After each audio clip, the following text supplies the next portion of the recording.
It's nice to see you all. I hope you're all having a great summer. Are you? I hope everyone is having a great summer and that we're all getting that much needed rest to come back in the fall and to revitalize our immune systems. Yes, rest is important to our immune system. We must rest, don't we? We must rest. Take a break, take some rest, revitalize, eat well, eat all the fruits and all the garden produce, all the stuff that comes out of our summer garden. Eat all of that. Eat all the vegetables, eat everything because our immune system needs a break. That's right. We're up a global pandemic, lest we forget. And this year it has affected our summer travel plans. We've scrapped all of that. We're not traveling this summer. We're staying put. So if you live in Michigan, we're vacationing in Michigan. As a matter of fact, you're vacationing in your backyard. It's a good idea to stay at home. It's a better idea to vacation in your backyard, right? It's that kind of summer, not because of any other reasons than the mere fact that there is a pandemic out there and that we need to be able to sort of take care of ourselves better, right? Is the best way that I can put it. So I woke up this morning and I thought about what I wanted to say today. And it was impressed upon me. I've had this strong feeling, this overcoming sensation that we need to talk about trust and whom do we trust. This is not a relationship story. This is not a story about our interpersonal relationships. This is not a missive to those of us who might be married, or if you're not married, or relationships between you, your spouse, your partner, your children, your family members, your employees. This is about whom do we trust. We're in the midst of a global pandemic and we're not handling it very well. And it is the first time in American history and in recent American world domination power that we find ourselves in a situation that is out of our control. Typically, we are the ones dictating and showing the rest of the world how to handle stuff. But here we are in the midst of a pandemic that is about to kill more of us. So far, over 138,000 of us have died from something that's highly preventable, from a disease that's not even really a disease. Like a flu, it's like an epidemic. It comes and it goes.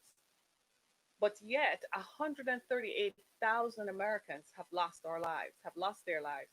That is unprecedented and unheard of. That is something we're not accustomed to. It manages us and it has affected our psyche. And we have to think about it not just in terms of real time, but also in terms of our military protects us. We have enemies in the world. There are people who want our power. There are people who want our position in the world. Let's be clear about that and not think that we just exist on a planet by ourselves. We have to protect ourselves. What if our military becomes sick? What if our military members, the ones who are manning the satellites, the ones who are manning all the stuff we don't want the population and we don't want the people to know about that we do, what if they become sick? What happens then? And so we find ourselves in the midst of this, and in the midst of this, we don't know what to do. There's no direction because we're protesting at the same time that we have a pandemic. There is politics on both sides of the fence. There's politics that is affecting the way the pandemic is being treated. Imagine that. Politics. Instead of looking at the big picture and looking at the fact that American lives are at stake, we're playing politics with our lives, playing politics at a time when we need direction and need reassurance. We need direction to follow the advice of the health experts. If the man who is holding the highest office in the land is not following the dictates of the health experts, what do you think the people will do? They're going to follow him. He is wrong and he's being belligerent that he's wrong. And more people are getting sick and dying because people followed him and believed what he said. Now, at a time like this, who do we trust?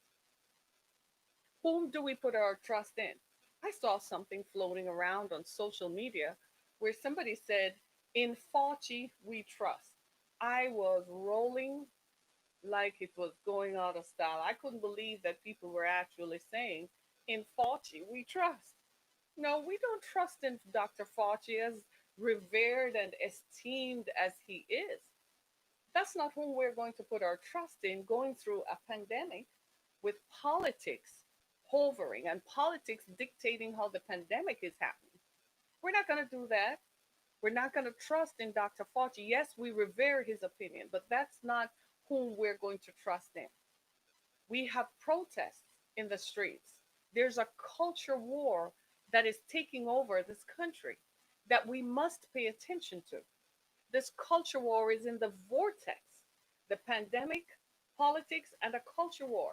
Protest, pandemic, politics, protest, pandemics. It's a three-sided triangle. And here we are. So whom do we trust? We look to our leaders. They're fighting, they're squabbling. They can't agree on a stimulus. Should there be a stimulus? From the very beginning, some of the leaders had indicated there should be a stimulus because this was going to go on for a protracted period of time. Canada did it. They took care of their folks for 3 months. England did it. What was wrong with America to have taken care of its people? It's an election year. That's why.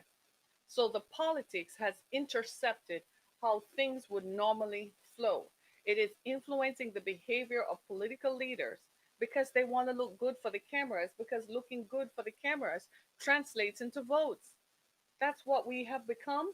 Looking good for the cameras. I thought that stuff was only for entertainment. I thought that was only good for the movies.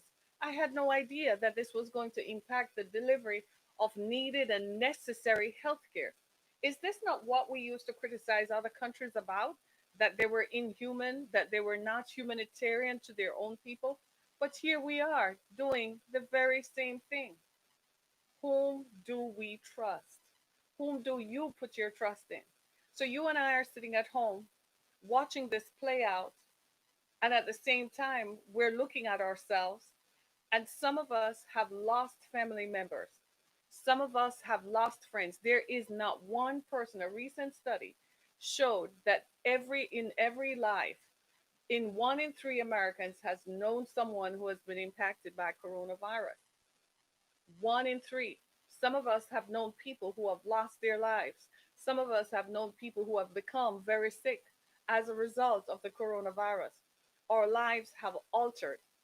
I know folks who will never go back to work in an office setting. There are some people who never will. They refuse to. It's just not safe. They prefer to work from home. So it has irretrievably impacted our lives. We probably are saving some money because we're not buying coffee on the way to work. We're not wear and tear on our car. You're not spending as much on gas. And guess what? We're not buying clothes to wear to work either. All those were expenses involved with working because we're working from home. And the anonymity of an of your computer camera, I mean, you can just put on a top and just hide the rest of you. And we're more comfortable working from home. And guess what? We're even more productive. You get more done because you're focused. Hello, somebody. So it has altered our life. But what about those of us who can't work from home?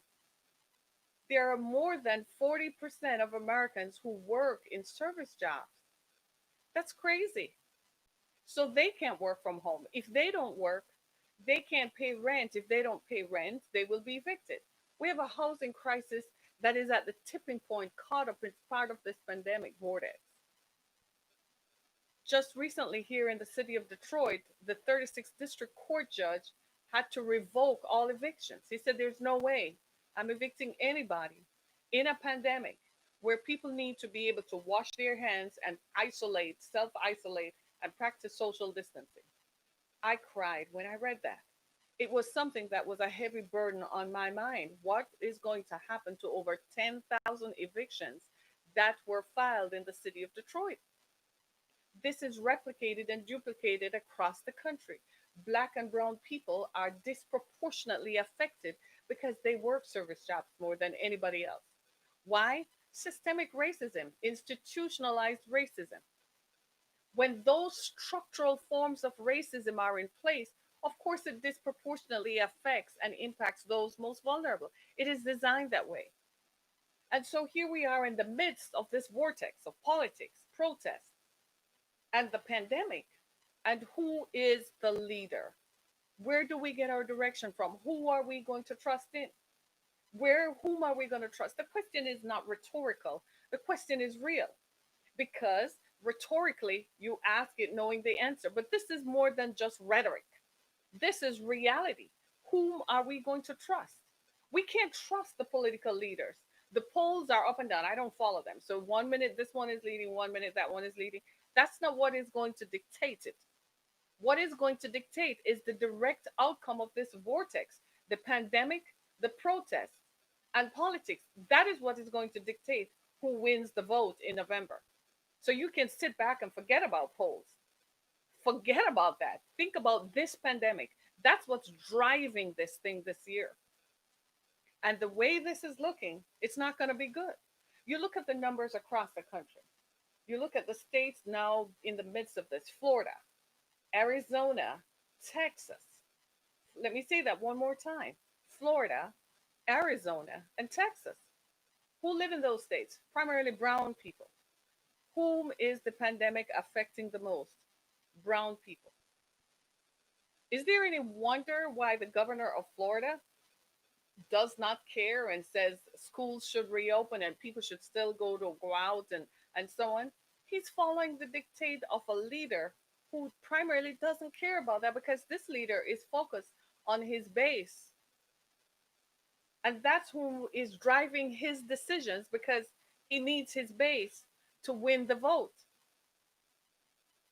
So, of course, a larger percentage of the people are going to be left behind. Are you hearing me? When you look at that, whom can you trust? Dr. Fauci says one thing, the CDC says another. Yes, I blame the CDC. They're just as much to be blamed. Why? Because when this pandemic started, everybody else in Europe was saying wear masks, and see, the CDC said we didn't have to wear masks. Anybody remember? And then we all started to get sick. People started to get sick in New York. People started to get sick in New Jersey and Connecticut, in Washington, right? In California, and then Michigan. Look at that. That's politics. The CDC played with us. They played with us. Then now they say to wear a mask. Now it's become a political feat because now the president is like, I'm not wearing a mask. If the president of the country says he's not wearing a mask, what are we supposed to do? Who are we going to believe? So we are now divided. We're a nation divided. We don't even know which flag we stand for. We want a flag. Some people want a flag that divides the country. Some people don't know. The other day, I found myself asking the question, well, when we say we swear allegiance to the flag, which flag? Which one? Is it the red, white, and blue with the stripes on it? Or are we going to swear allegiance to a Confederate flag? Why are you making a big deal about a flag that is irrelevant and is not constitutionally appropriate?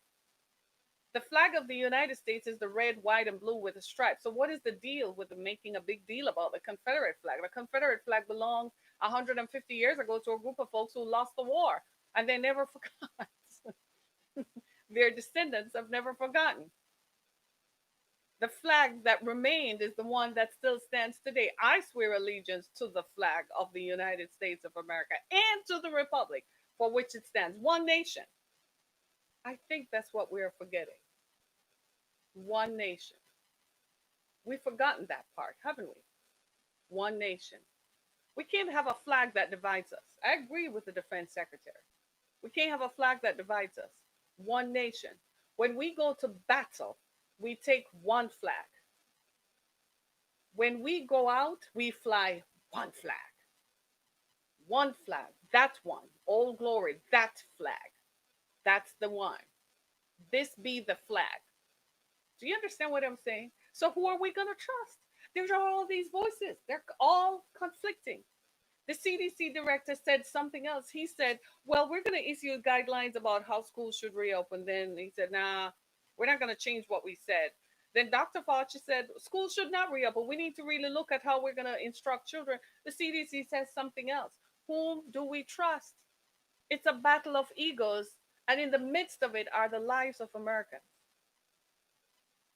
I am so glad that at this point in time, the rest of the world is kind of doing what they feel is best for the people within their borders, except Brazil. But we are caught up in this vortex of politics, pandemic, and protest. And then we have the protest still going on. There is still a battle because there are still violent encounters between black people and brown people and law enforcement.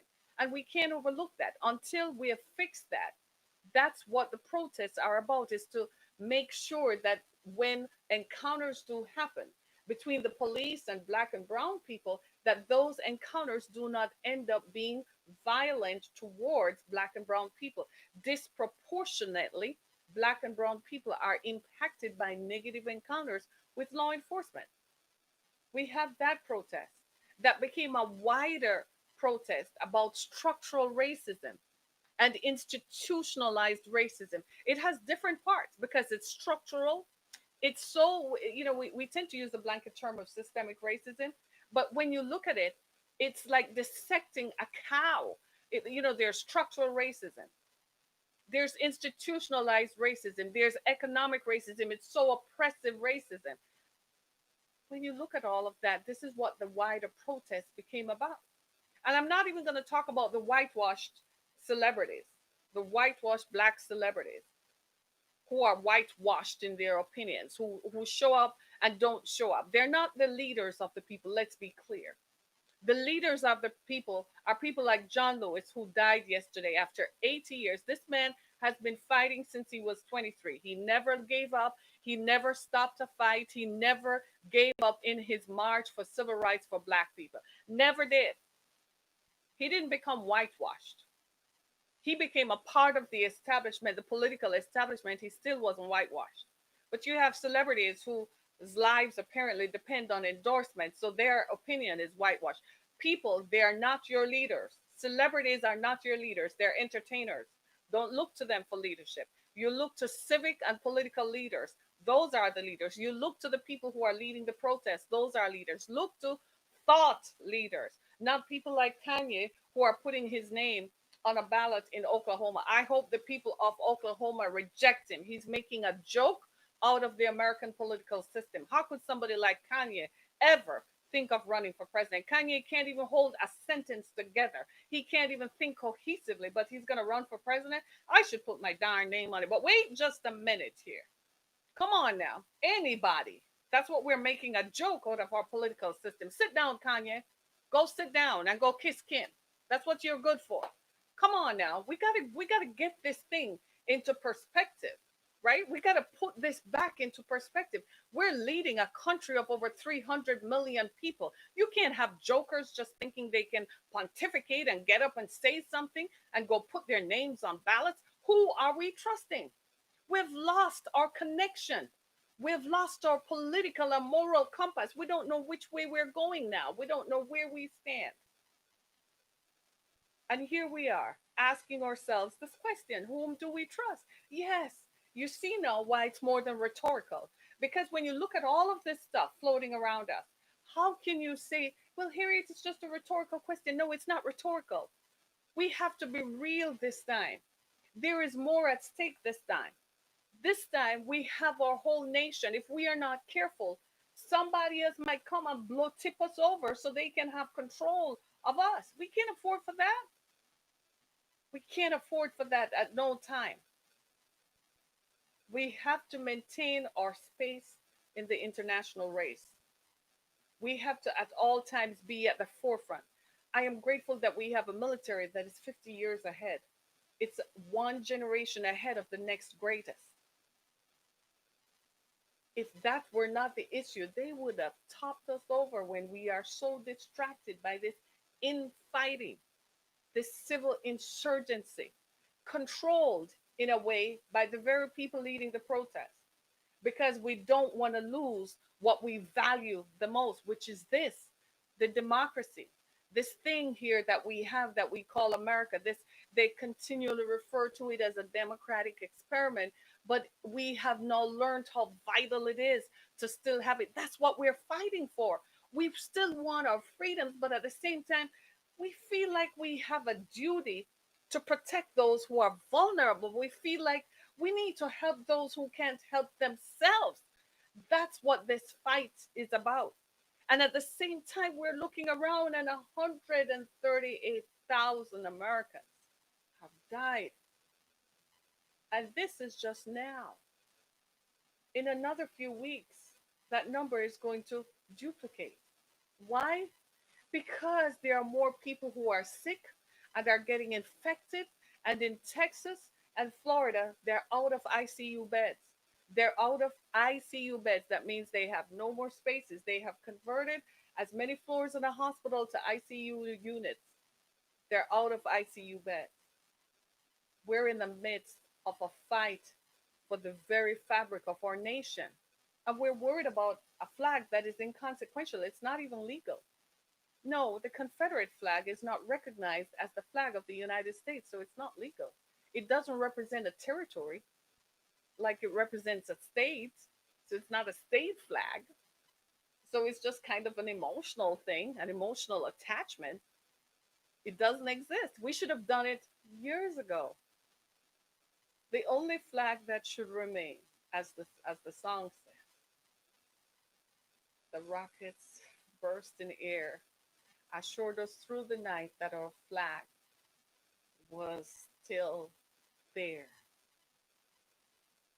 I get emotional when I sing that song because we don't understand how powerful our country is and how important it is, how vital it is to maintain the sanctity of these United States.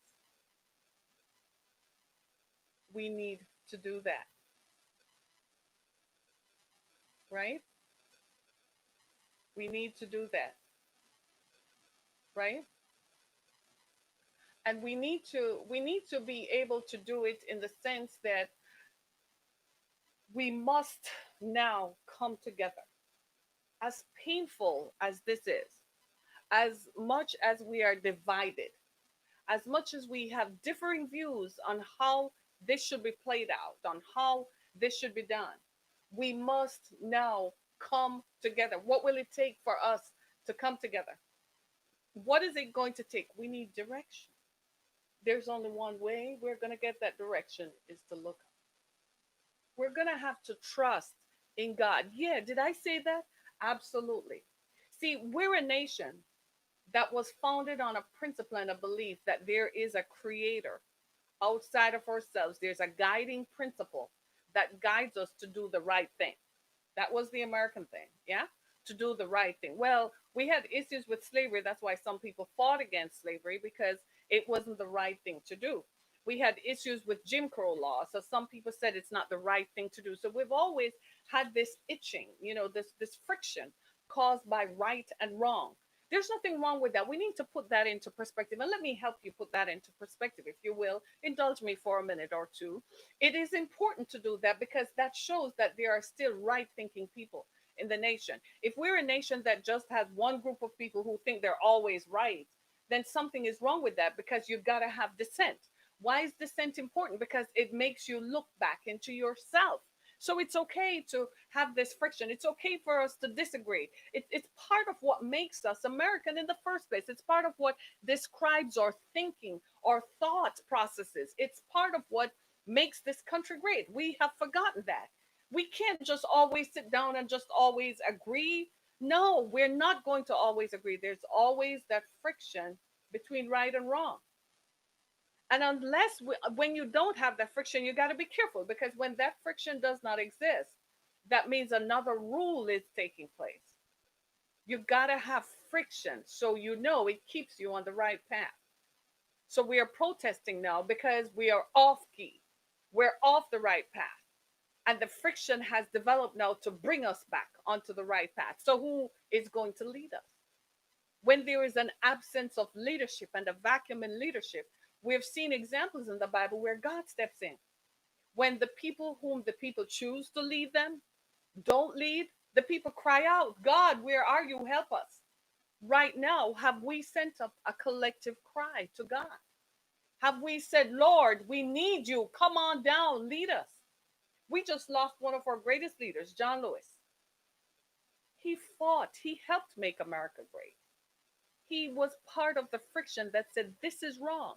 You can't continue to enslave the people born in your own country and treat them badly. You must change. He fought that for most of his life. He passed away. That's leadership. So, in the absence of good leadership, in the absence of leadership that causes this friction, this right and wrong, where we must examine ourselves and examine our consciences, we must examine our thought processes and determine how do we get to where we are. We must. And if we don't do that, what do we say? We must. We're at that point. That's what this is about. So now we must look up. That's where our leadership comes from. That's where our guidance is going to come. Let me tell you what's happening. The Bible says in Proverbs chapter 3, if you read down to verses 5 to 6, you know what it says? It says, trust in the Lord with all your heart. Lean not onto your own understanding. And in all your ways, acknowledge him and he will guide your path.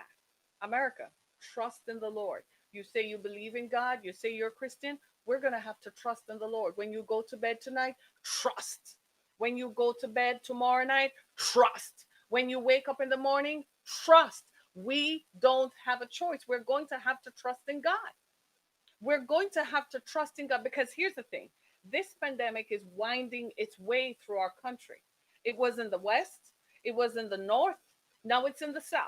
It's going to go through the Midlands of the country. So it's ravaged us from coast to coast, from mountain top, from the top of the mountains in the north, all the way down to the southern states, right above Mexico. Come on now.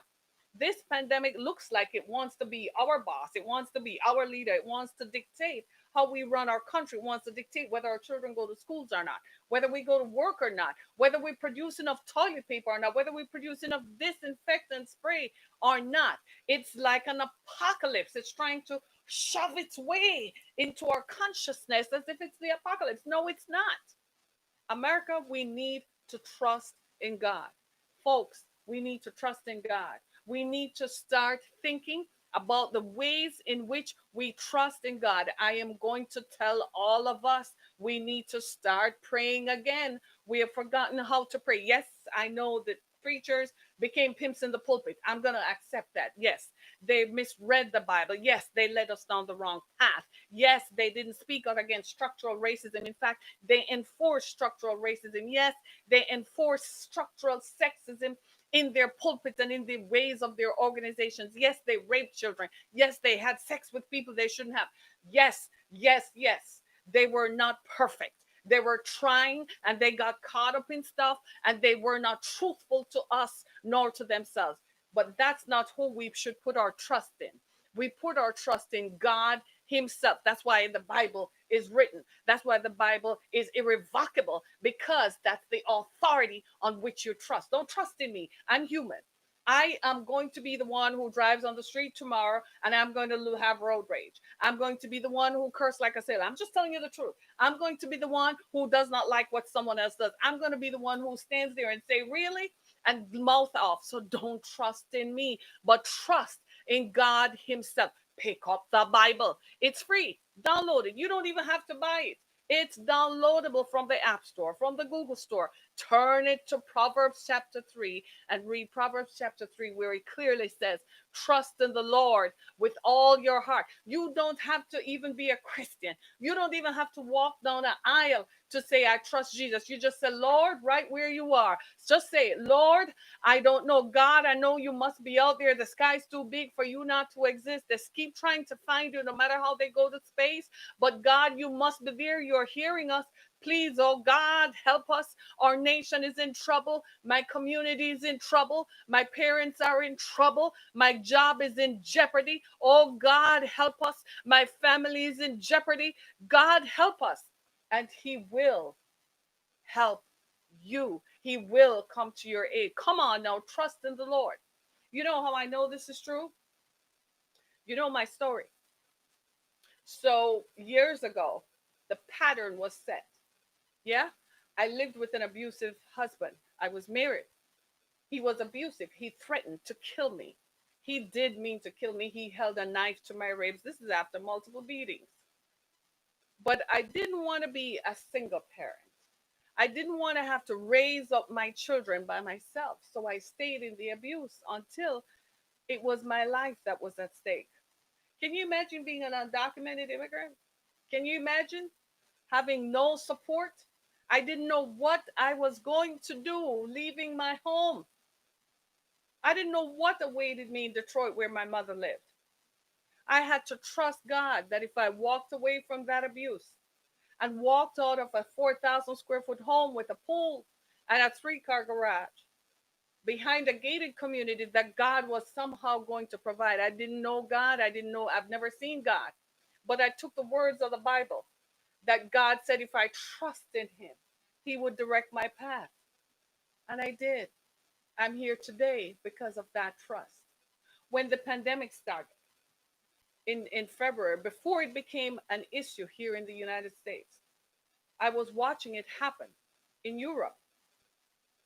And the Lord spoke to me. Yes, He did. He gave me dreams and visions. He said, now go out and get yourself some bleach and disinfectant and hand sanitizer and toilet paper and hand towel. Go out and buy food and store it up in your house. I kid you not. I did that. And here we are today. When everybody else was failing out about not having disinfectant spray and bleach and hand sanitizers and sanitation wipes and so on, I had done that. My family laughed at me. My kids laughed at me and said, what is mom doing? Is she crazy? What is she talking about? And then the pandemic came and wiped out all of their doubt. The pandemic came and wiped out everything that we believed in. Jobs were no longer exist. We had to trust God that He was going to provide for us through all of that. So when I tell you to trust in God, I'm not telling you in a vacuum. I'm not telling you because I am just mouthing off. I'm telling you my own personal experiences. No, you can disparage against it because maybe you've never been in a situation where you had to trust God. You never had to live with an abusive spouse and you're sitting in a parking lot of a mall and malls are closing. I don't know what I would have done in this time, right? You never had to sit in the parking lot of a mall and wait because you don't want to go home because you don't want your husband to beat you up. Maybe you've never had to trust God. Maybe you never had to rely on the mercy of God, so you don't know what it is. But take it from someone who has been there. When I tell you to trust in God, trust in God. When I tell you that you should trust God, trust. When you don't know what to do in the next coming weeks, trust in the Lord. In whom do you trust? When you don't know what to do when they shut the place down again, trust in God. When you don't know what to do because the mortgage has been overdue for 3 months and you don't know what to do, you're going to have to trust in God. When you don't know what to do because your utilities haven't been paid, trust in God. When you don't know what to do because we don't know how this is going to play out, we don't know, there's so much at stake. The peace and security of our country is at stake. Trust in God. When we don't know how many of us are going to not be here after December, trust in God. When this thing comes roiling through like a plague and wipes us out and wipes us and roils us up and we don't know how it's coming out, we're going to have to trust in God. Trust in God. We're going to have to go back to that old time way of believing for ourselves. You're going to have to go back and reading the Bible by yourself and trusting in God that He will illuminate His word so you can have something to hold on to. There are people in multiplexes across the country. Can you imagine living in an apartment building and you are trapped? You can't buy a home. You don't earn enough. You're in that structured oppression, economic oppression.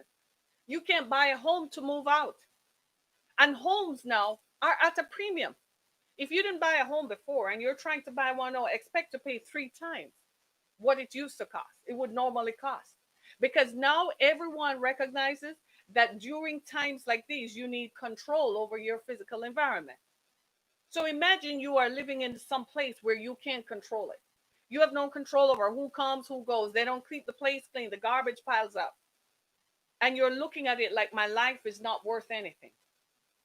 How? How do you proceed? We've got to learn to come back to trusting in God. You live way out in the country, way out in rural America. Resources don't even get out there. You're probably better off than the rest of us because you can go farm your land and eat your own food. Go get a cow and a chicken and start right there. It's what I would do. I wish sometimes I had land way out in the country. Anybody out there have any land out there? I would go out there and farm my own land, raise my own cows, raise my own chickens. You're better off. You have some control. Put some chlorine, get some bleach, pour some chlorine down in the water and keep the water clear and clean. You realize now how our lives, the modern life that we embrace, how it has caused us to be subject to these kinds of illnesses. How do you think people feel being packed together and compacted together in city spaces? My goodness, think about that. You're practically on top of your neighbor. You live in an apartment building and there are 30 apartments on one floor. So each place has 2 to 4 people. That's 120 people right there. You're sharing the common space, the common breathing, because they don't have individual heating and air conditioning units. And you're looking at this thing is spreading from person to person. And there is a flu season coming back.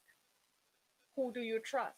Remember when this started, the leaders told us that this was a hoax, that this was like a flu and it would blow over. Remember that? Here we are today. 138,000 people have died. Remember, they also told us that come summer, it would be evaporated with warm weather. 138,000 people. Right now, the cases have spiked in the hottest states. What do you do? Whom do you trust in? You trust in God. He's neutral. He's not on my side, your side, nor anybody's side. He's just standing right there, like, hey, y'all, are you going to listen to me now? Have you come to the point where you're going to hear what I have to say? Are you going to follow me now, America? Is what God is saying. You ready for me now? You ready to hear what I have to say? You need me. Trust in God. He's going to take us through this.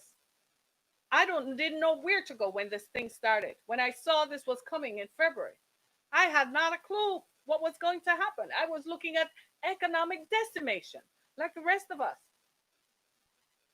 The little money we had saved, we had to go out and spend thousands of dollars to buy all this stuff. You think it was easy? How do you think I was supposed to feel? I am so grateful that I did. I trusted in God. And instead of going under, I'm normal. I am free from fear. I don't worry about it.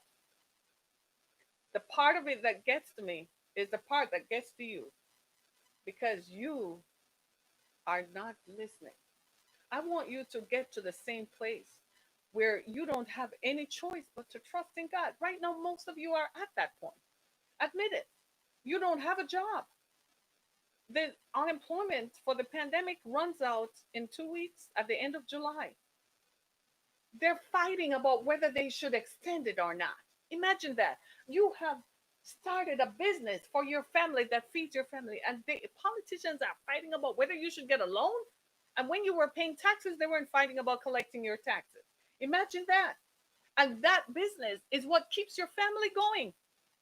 And they're fighting about it. Imagine that. Trust in God. There you are. In the midst of this, you're going to have to trust in God.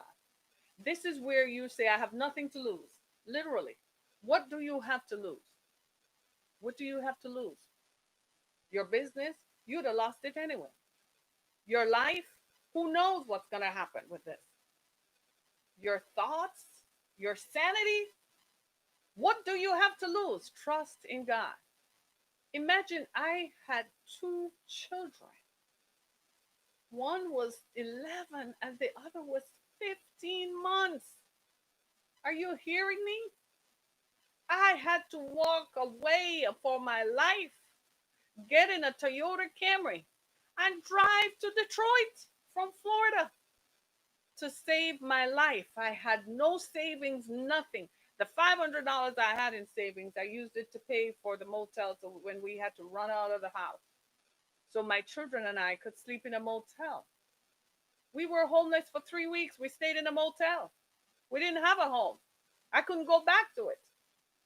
They beat me up and kicked me out. If I stayed there, I would have died. Are you hearing me? I trusted in God. Here I am today, standing firmly on the promises of God, that he who promised is faithful. The Bible says the promises of God are yea and amen. If he promised you, if you prayed about it, if you stood with God in the silence of the night, when you have nothing else to go on, when you have nothing else to lose, when everything else is decimated around you, when everybody has left you and walked away, and in the silence of your heart, you have nobody else. You learn to hear the word of God speaking, that still small voice inside of you answering you, telling you, hold on, trust in God, deliverance is near. It is that voice that you must hold on to. It is that voice that we have come to now, that we must trust in God, trust in Him, hold on to His promises. He has given us a great nation. We're not going to lose America, but we got to hold on, hold on, hold on, hold on, and trust. Trust in the Lord, trust in Him. Meanwhile, everybody else has something else to say in the silence of the night. Your nighttime might not be night. Your nighttime might not be midnight. Your nighttime might be getting a letter from the bank saying foreclosure on your business, foreclosure on your home.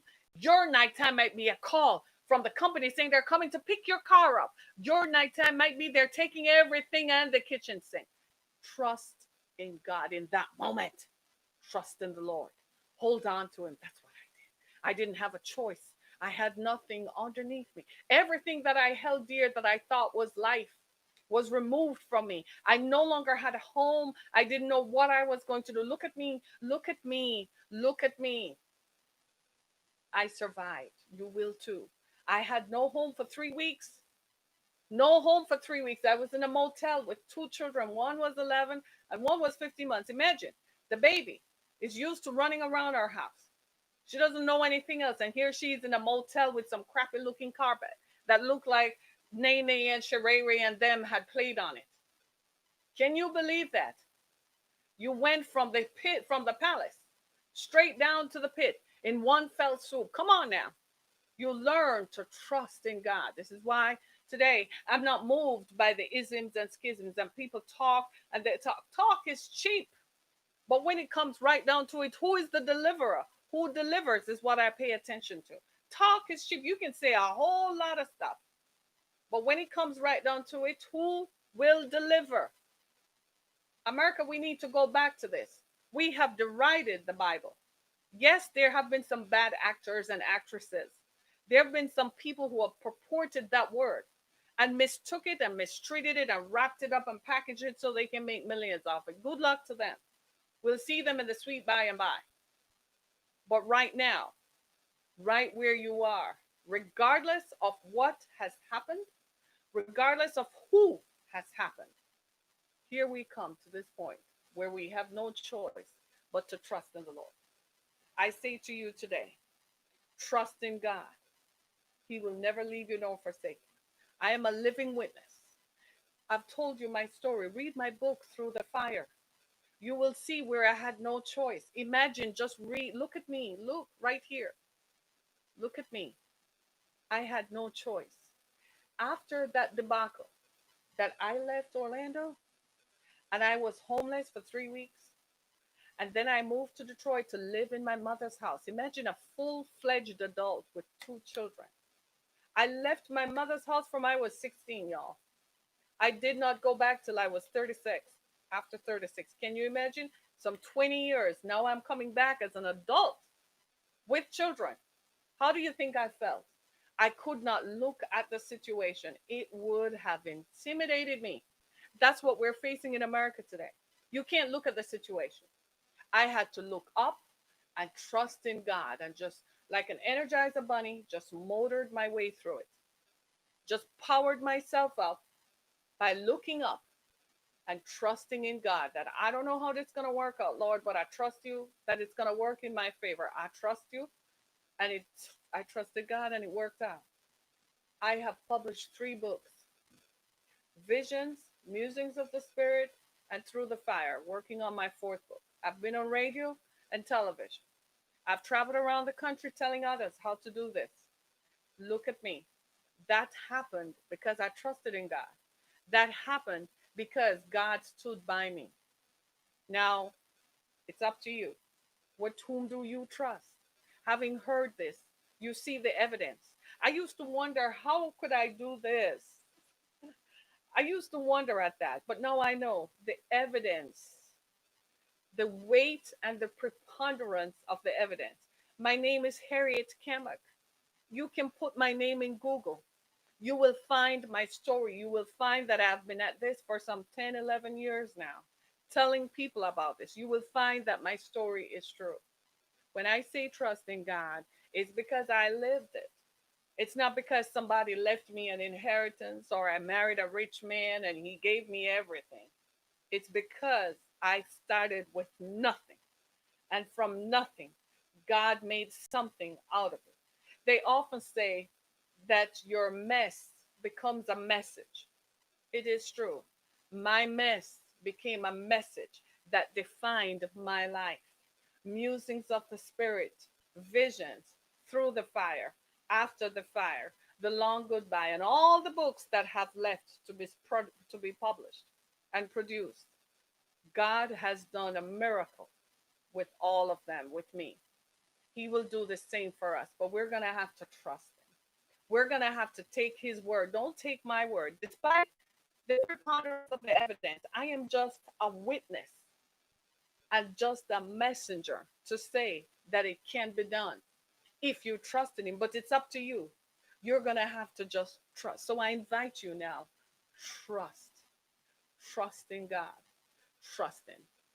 Trust Him. The Bible says, I leave you with these words, they're eternal. Trust in the Lord. Lean not to your own understanding. You know what that means? That means right there where you are, you got the letter of eviction, you got the letter of foreclosure, you got the letter that you can't go back to work. Don't trust in that. That's leaning to your own understanding. That's you trying to understand, how am I going to go through this? Then you go to the doctor and they test you positive for COVID. No, no, no, no, no. Don't do that. Don't trust in that. Trust in God. Use all of that and say, Lord, what do I do now with this? This is my life right here, hanging in your hands. What do I do with this? That's what I did. I had a 15-month-old baby and an 11-year-old child. And I had to hold them. And I said, Lord, what do I do with this? These are my children. What have I done? Where do I go? Can you help me? So my children will never experience this. Today, that 11-year-old is a lawyer. Today, the 15-month-old is an enrolled freshman at Michigan State University. Don't tell me God does not work miracles. Don't tell me God does not do great things. And so I invite you today, trust in the Lord. My name is Harriet Kemmock. You can find more information about me at harrietkemmock.com, as well as go to my website and find my pages on Spotify, iHeartRadio, and so on. Get my book, Through the Fire. It's available on Amazon.com and BarnesandNoble.com. In this, I chronicle the stories of my life. My book, Musings of the Spirit, will inspire you. It will make you feel. It will take you through this time. I pray for all of us as we go through this week, whatever comes, we're going to look up and we're going to trust in God. When all of it comes before you, all the stuff, the firings, the evictions, the divorce, even during this, through all of that, through it all, you're going to hold it up to God and you're going to say, Lord, I trust in you. That girl, Harriet, she said she trusted in you. And as far as I can see, Jesus, she published 3 books and she raised the 2 children, one of whom is a lawyer now, the other one is on her way to medical school. Lord, if you did that for her, surely you can take the mess of my life and do something with it. Thank you so much, everybody. Thank you for listening to me. God bless you. And I pray peace over all our hearts. If you are sick in your body, I pray that you are healed right now by the name of Jesus. If you need money, I pray that God works a miracle and send money to you today. If that is how, I don't care how it comes, whether it's a stimulus or somebody owes you a long time or some lawsuit finally came to conclusion, whatever it is, I pray that every need you have is met. I know God can do it because He did it for me. And if He did it for me, He surely can do it for you. Thank you so much, everybody. I'll see you next time on Down to Earth. This is why we are Down to Earth. Thanks so much for your support. Thanks, everybody. Be blessed. Thanks, everybody. Thank you so much. God bless you. Be blessed, everybody. Thank you, thank you, thank you.